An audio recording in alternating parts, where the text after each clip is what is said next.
Hi everyone, I'm Winnie C., your host for today's webinar, Wealth Management versus Financial Planning.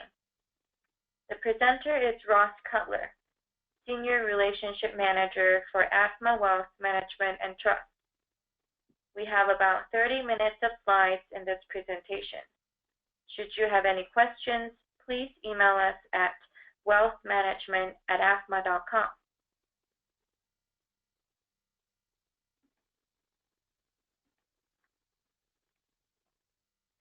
This monthly webinar series is brought to you by AAFMAA Wealth Management and Trust. We are AAFMAA's trust company. AAFMAA stands for American Armed Forces Mutual Aid Association and is the longest-standing, not-for-profit association that empowers military families with affordable financial solutions. We accomplish this by being the premier provider of financial planning, investment management, and trust services for the military, not-for-profit.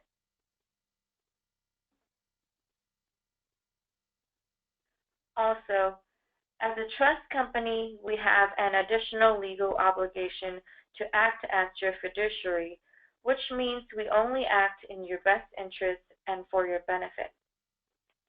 Here's an important disclaimer. The presentation is educational. It is for general information only, and it's not specific investment, legal, or tax advice for any of you individually. Do not rely on this presentation alone to guide your financial planning decisions. Since each individual situation is unique, your needs for financial services will differ. For individual advice, please contact us directly.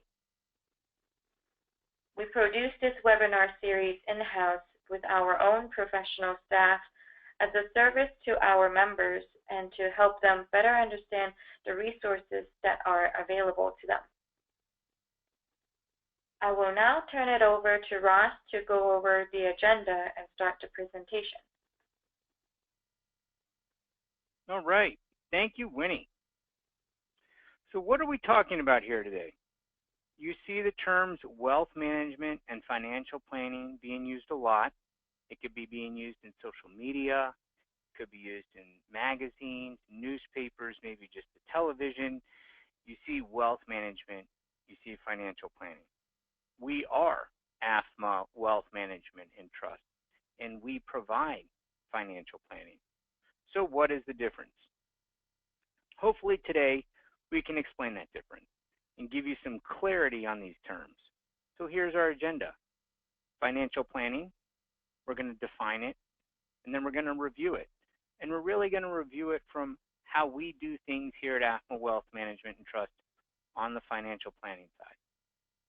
And wealth management, we're going to define it and then review it, review what encompasses wealth management. So let's start with financial planning. Financial planning is really the foundation of your financial picture. When you have a startup company, you have a business plan. That company may develop a vision. It probably has a mission statement. It probably shares everything with its employees, puts it on the website. That's the objective. In the military, you have the objectives and you have the mission. You plan out that mission.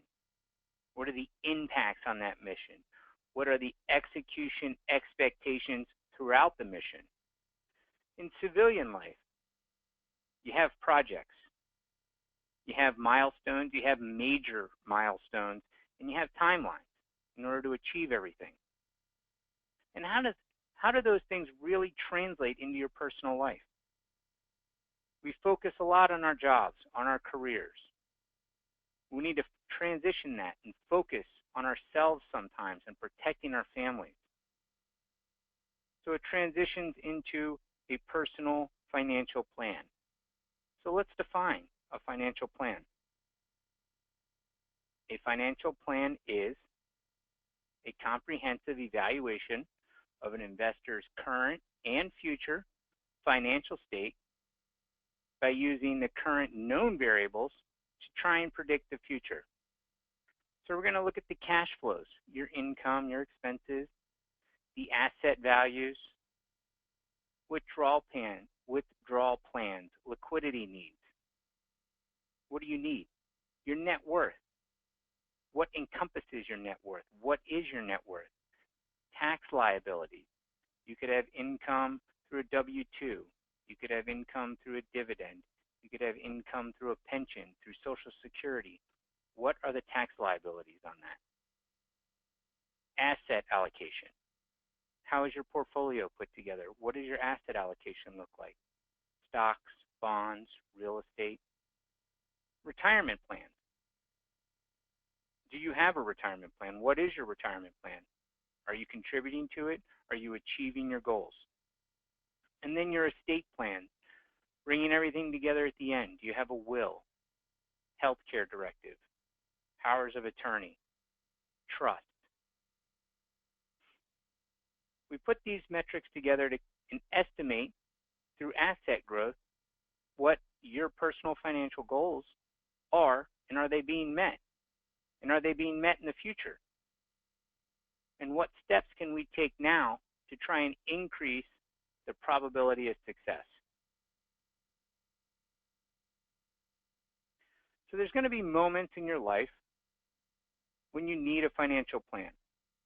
So let's walk through why you need a financial plan. It could be big changes. When you make these changes, it's probably a good time to consider a financial plan, whether it's a job change or a career change. If you're transitioning out of the military, what are some of the changes to expect? Medical coverage, life insurance coverage, your savings, your budgeting. These are a couple of simple areas you should really strongly review and carefully think about as you transition out of the military. What's the impact on your financial situation? Maybe you're out of the military. Maybe you're just changing jobs. What are the impacts of that? How does that change your personal financial situation? Are you going to roll over a 401k? Did you have deferred income? Again, looking at your health and medical coverage. Are the plans the same? Are the coverages the same? What are the plans as you start a family? Are you going to save for a house? Paying off student loan debt? Do you have enough life insurance? Do you have enough insurance to help your family through a loss of you or a spouse?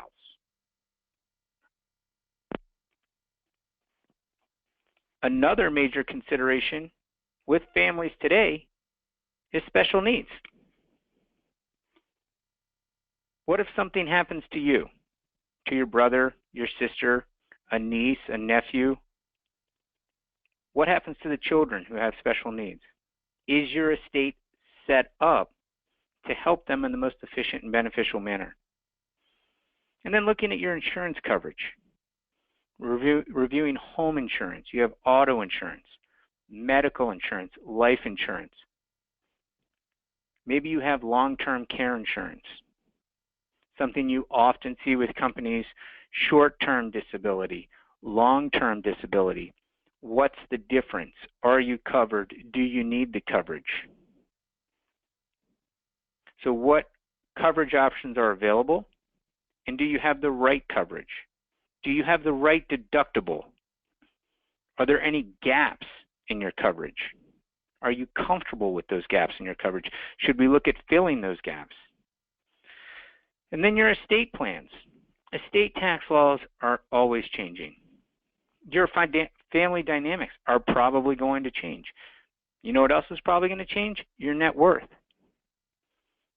So reviewing your estate plan and your beneficiary designations, we cannot put enough emphasis on taking a look at beneficiary designations and making sure those are up to date, making sure you are changing those as your life changes. And that's another key reason to have a financial plan, because it's going to take a look at your objectives, your goals, and make sure your beneficiary designation, your estate plans align with your financial picture? What does your retirement look like? Are you going to work until 75? Are you going to work until 80? Are you going to work throughout the rest of your life? Maybe you'll just work part-time. Or let's just go in the other direction. Maybe you're considering retiring at 45, maybe at 55, and you never want to work again. Everyone has a different picture. What's your picture? What does your picture look like? And then just consider the risks that can impact that picture, that can change retirement for you. Will you need long-term care? Should you have long-term care insurance? There are a lot of numbers and statistics that come out every day, every month, every year on long-term care and the needs of long-term care. What's the impact on you? Should you plan for it? Do you need it? Investing your retirement assets, a lot like managing a pension fund. You want to consider your costs and returns over a period of time to help form the right strategy. What if there's a bear market the year you retire? How does that impact your retirement picture? How does that change things? What if you become disabled during retirement? What are the impacts of that? How is that going to impact retirement? You also have Social Security, another big discussion today. It's been a big discussion for the last couple of years. We've had some changes over the last couple of years. What are the changes in your Social Security? How do those changes impact you, impact your retirement? How do you plan for those changes? If you and your wife or spouse both work, what's the right time for each of you to take Social Security? What's the Social Security plan there? Now, a lot of baby boomers today are saying, I'm going to work through retirement. They don't want to stop working. They either want to work full-time or part-time, but a lot of them want to consider continuing to work in some capacity. So who are you? Do you plan on working? Maybe you plan on traveling. What's your picture look like? Each retirement picture is going to be different. It's going to be unique. And so what is your picture? What is your dream for retirement? And then how do you make that a reality? Are you on track to achieve that? So financial planning execution. And I had a colleague here kind of make a joke about it. I kind of liked it, but it's nice. And they said a financial plan is like a financial physical without the rubber gloves. We provide objective, comprehensive financial plans here at AAFMAA Wealth Management and Trust. We take a holistic approach to understanding your entire financial life because we know any financial decision can have an effect on different areas of your finances. A simple example of this, something that a lot of people probably experience, is just making a contribution, let's say 10% pre-tax contribution of your salary to a retirement plan or a 401k plan. How does that impact your finances? Well, one, it's going to decrease your current taxable income, which also means that two, you'll have less disposable income, but in the future, three, it provides savings for retirement. It's going to increase your net worth. And five, it could benefit from your employer if they provide a match to that retirement plan. So really, that one decision can impact 5 different areas of your finances. So with our financial planning process here at AAFMAA Wealth Management and Trust, we really focus on 4 to 5 meetings. And the first meeting is really the data gathering, the goal setting. We work with each client to gather all the necessary information. We discuss their concerns, what are their objectives, what are their goals, what are their priorities. If we're working with a married couple, we really need to be working with both spouses. We need both of them involved. We need to understand their goals. their concerns, their priorities. They can be different. One spouse may feel differently than the other on certain situations. They may have different priorities in their mind. So coming together, going through the financial plan, deciding what is their financial plan, what is their objective, and making sure it matches up. One goal, one objective. Once we get through that, once we get through all the information, once we define what we're looking at as far as objectives, priorities, we go into the second meeting. We kind of look at what we call the preliminary reports. And it's just going to include your net worth, asset allocation, cash flow, life insurance. It's going to include some Monte Carlos on data assumptions, inflation impacts, growth expectation, those kind of things.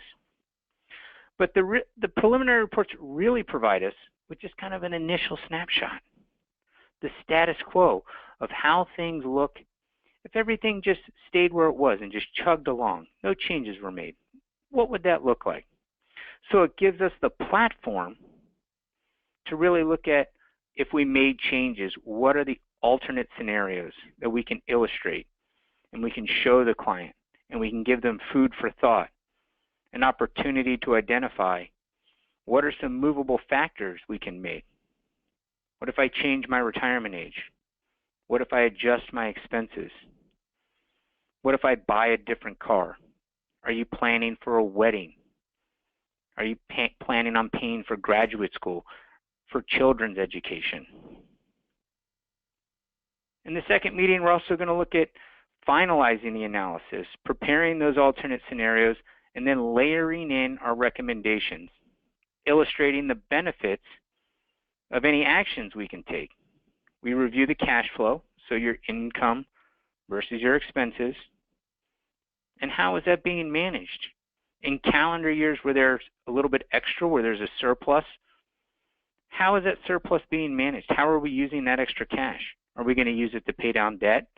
Are we going to build a cash reserve? Are we going to add more contributions to our retirement plan? Maybe we just put it in a simple investment account outside of the retirement plan, an after-tax account. In years where there is a deficit, how do you handle that deficit? What's the most tax-efficient way to manage that deficit?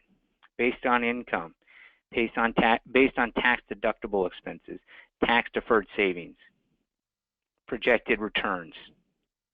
And then you give that estimate and a rough estimate for that year, and we also have the income tax liability for each year. And then you review the life insurance. Here we look at life insurance from the objective financial planning standpoint. We review your current disability insurance, analyze it's sufficient to cover you should you be out of work.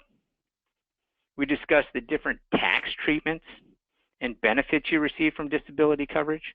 What if it's paid for by the employer? Or what if it's a policy where you pay the premiums?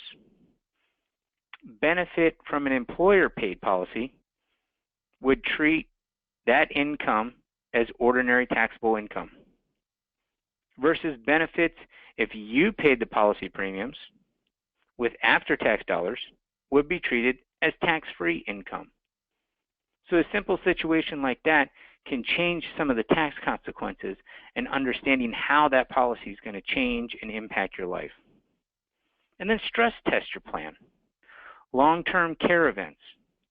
We discuss with you current health and medical situations in your family. What is your medical history? Do you have cases of dementia, of Parkinson's? Does anyone have Alzheimer's? Are there any other diseases or concerns that we should be aware of in your family? And that will help us give a recommendation to stress test a long-term care event. And that could start at age 70, 75, 80, 85, and it could last 5 years, 10 years, 15 years, the rest of your life. And then we look at, is it appropriate? Do you need long-term care insurance? Or do we look at long-term care settlement options out of a permanent life insurance policy? And we look at the alternate scenarios and illustrate the costs and benefits of those scenarios. And in the third meeting, we get together and we review your portfolio allocation, the expected performance, the goals and objectives of your investments, the accumulation of assets, and then through retirement, maybe the withdrawal of those assets, how to shift allocations as objectives and needs change. Then you can stress test the portfolio. You can stress test a bear market. You can stress test what if that bear market hits at retirement, and we can run Monte Carlo simulations. You can look at the current portfolio chances of success, changes that can be made today to kind of impact the overall chances of probability of success in the future. So looking at your financial picture, your investment strategy, making sure it's on track with your goals today, making sure that changes are made during retirement, maybe as you near the end of life. What are the objectives in your investment allocation? How do you want to grow your assets, preserve your assets, use your assets? And in the final meeting, we're really going to bring it all back together. We provide a final plan. It's a presentation, a comprehensive report. It looks at that base scenario that we had at the beginning, the status quo of where you are, and then the alternate scenarios based on our discussions. And we layer that in our recommendations. And we provide an executive summary, an analysis that gives you a list of recommendations and the action steps that you should take. That final meeting, we're also going to look at the current estate documents.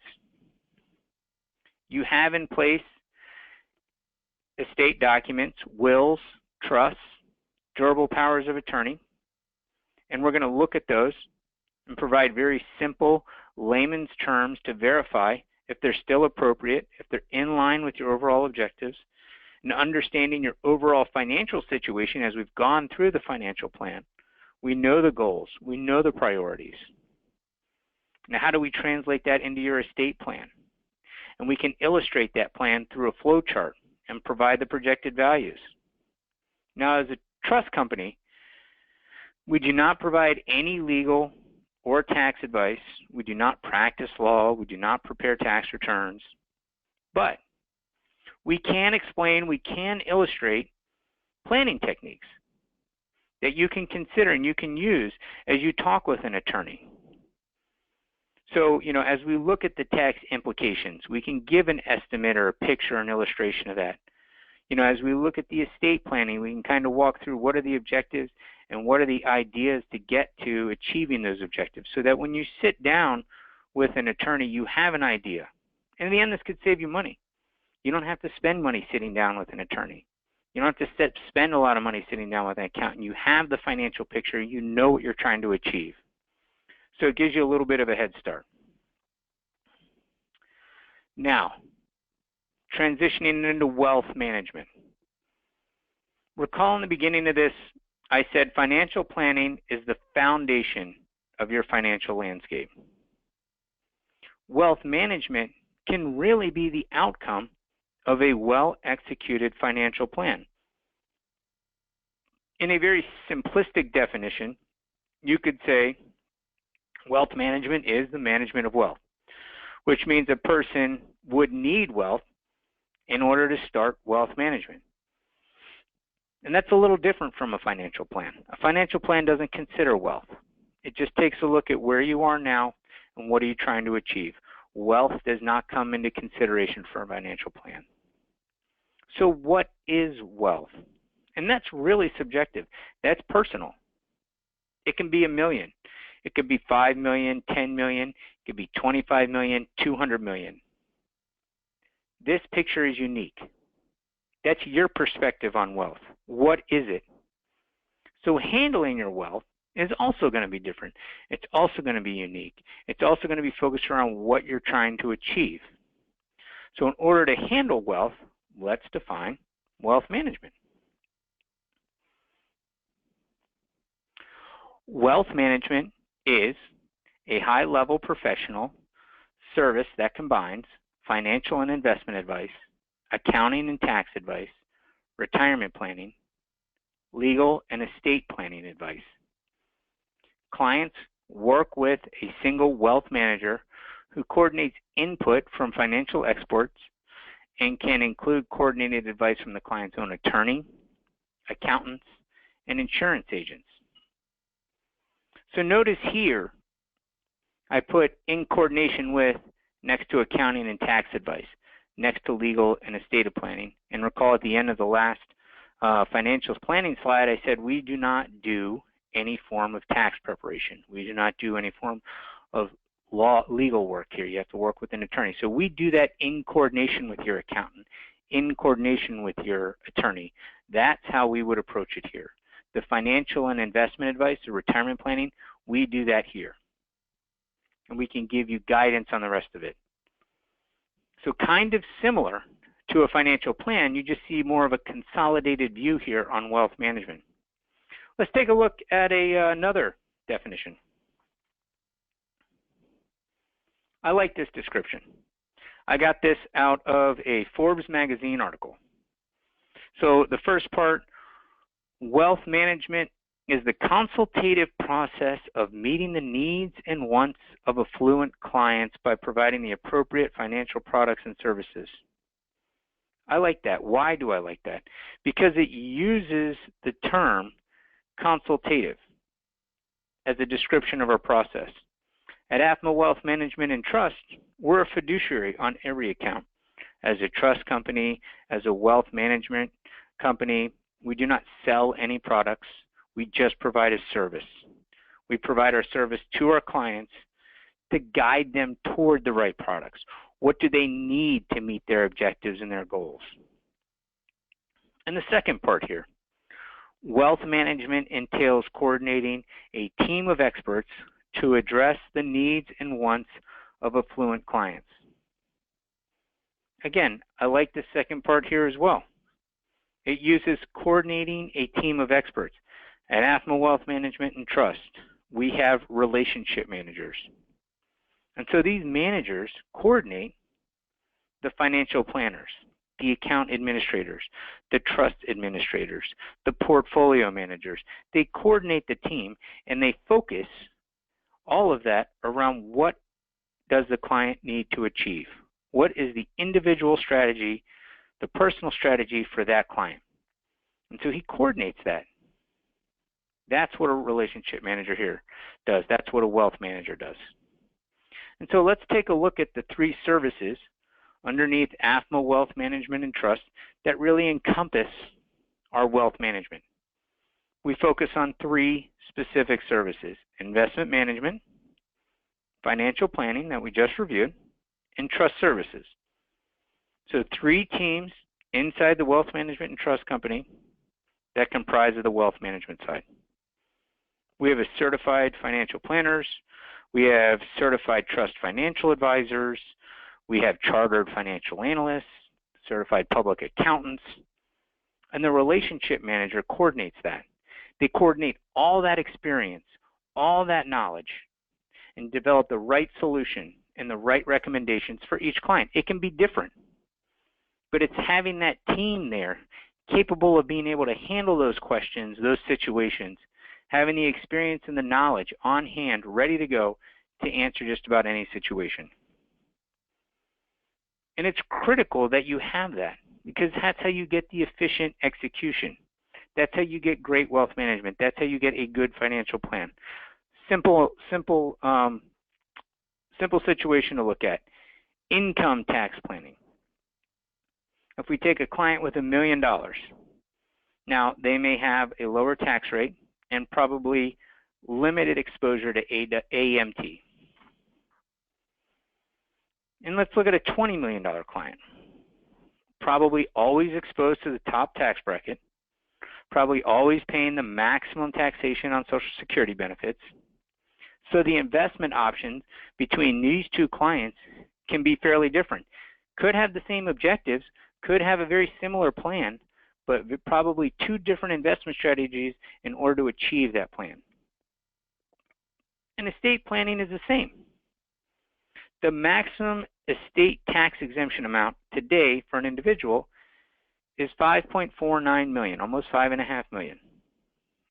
And for couples, almost 11 million, it is 10.98 million for married couples in 2017. Now that is indexed, so it does change. That's what it is in 2017. But you can see that $1 million client and a $20 million client, two different situations here on the estate planning side.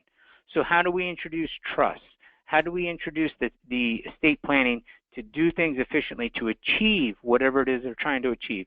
Charitable contributions, continuing on, passing on assets to their children. So estate plans can be constructed completely different, but have very similar goals. And then what's the most efficient way to take care of that? Financial planning for each client is going to be different. Investment strategies for clients is going to be different. And estate planning strategies are likely different. But they do overlap. They do have similarities. When you look at this diagram, you kind of see on the left-hand side the accumulation phase, and on the right-hand side with wealth management, preservation. Now, sometimes people call the retirement phase the withdrawal phase. When you reach wealth management, oftentimes it's preservation. It could still be accumulation, but you look at two different steps in the process. So financial planning doesn't consider wealth. And you really start to accumulate wealth when you start to work. That could be 20, 22, when you get out of school, when you get a job, you start working. You start saving. You start building that retirement, and you start investing. And so what are your goals and objectives with that? And then as you go through life, you may get married. You may have children. How does that change things? You get insurance. You may buy a house. You need homeowners insurance. You buy a car, auto insurance. The family grows. Are you covered if something should happen to you or your spouse? Life insurance comes into picture. And then what happens if something happens? If there's something crazy on your property, if your kid gets in a fight, liability insurance. Do you have that? Is that necessary? So you look at all these different things on how to protect your assets as they accumulate over time, as you continue to build wealth. And so you see two very similar pictures here. Establish goals and objectives, understanding your situation, strategic asset allocation, tactical asset allocation, portfolio construction. So you see that on the wealth management side. It starts to evolve. Your financial planning process becomes more complicated as you move into wealth management. The estate planning becomes more complicated as you move into wealth management. How do you preserve that wealth? What's the income you need from that wealth? And then what do you plan on doing with it? Bill Gates established the Gates Foundation. You have different objectives, different approaches to how to handle wealth. And how are you going to do that? Each picture is going to be unique. Each portfolio is going to be unique. Each step of the process is going to be unique based on protecting your net worth, protecting your assets. Maybe someone came into wealth through lottery winnings. Could have been through inheritance. Could have been through 15 years of making the right decisions or 40 years of working hard. Different pictures accumulate wealth. And again, it's subjective. What is your definition of wealth? And how are you going to protect your wealth and what you've worked for? And how do you want to preserve that? So what is your picture? And there's similarities. So I hope that really captures a lot of the difference and provides some clarity between financial planning and wealth management, kind of the evolution of the financial planning process into the wealth management process. The picture can become more complicated.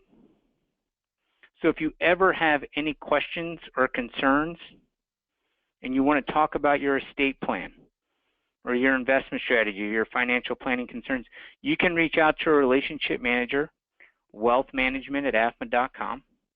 The relationship manager should get back to you as soon as possible. It should be almost immediately. So don't hesitate to contact us. That's why we're here. We're here to help the military families secure their financial future. Make sure that they're on target to achieve their goals, whatever that is. It's different for everyone. So if you ever have a portfolio now that you're wondering, hey, what does that portfolio look like? Are my investments in the right position? Am I, comfortable with the investments I have? I've been contributing to the TSP into certain funds, the CSIFG fund, whatever it may be. How is that? What does that picture look like? What does my retirement picture look like with those funds? So if you ever want a second view, if you want to get an idea of what your investment horizon looks like, reach out to us. Wealth management. We only need a couple of things. We just need the investment statements for the accounts we need to look at and the risk tolerance questionnaire. And our risk tolerance questionnaire is give or take 12 questions, very simple, very straightforward. And again, the risk tolerance questionnaire isn't the be-all or end-all of the risk tolerance. It just kind of gauges from a science perspective of where we think you should be or where you should be. And then the statements provide the picture of where are you. And so there's really an art and a science there to developing the right investment strategy. And the art comes from talking to the relationship manager. What are the goals and objectives? One account could have a different objective, could have a 5-year time horizon. Another account could have a 40-year time horizon. What are you trying to achieve with your savings, with your assets? And is it invested appropriately to achieve that? What's the risk involved? Are you comfortable with that risk? Are you losing sleep at night? Are you waking up disappointed with the return in the portfolio? There's consequences to making decisions and kind of taking risk and return and looking at it and saying, what do I want to achieve? So looking at that picture today and kind of getting a second set of eyes is the complimentary portfolio review, giving you a little bit of a guidance on your investment strategy. So please, the relationship managers, are ready. We're here to help you. If you need anything, please don't hesitate to reach out, ask them for some assistance to talk about anything. That really wraps up today. I really hope that you got an idea on financial planning and investment management, provided some clarity on the two terms that you see being used a lot today in different manners, in different formats. So you have wealth management companies, you have financial planners out there. How does the process change? What's the difference? If you have any questions or concerns, here's my information. Please feel free to reach out to me anytime. If you're ever in the Orlando area passing through near Winter Park, please feel free to stop by the office. Happy to sit down, have a cup of coffee, and talk at any point. Always here. So I really think that covers a little bit. If you have any questions or concerns, please reach out to us. Thanks for joining us today. Thank you, Ross. We'll break here for now, but you can reach us whenever you need to, as Ross mentioned. If you found this presentation useful, please share it with your friends and family. Our membership grows stronger every year because you introduced your friends to AAFMAA. We hope you'll join us again on September 28th for our next webinar on how to ensure and protect your credit, presented by our colleagues at AAFMAA Mortgage Services. Thank you. Have a great day.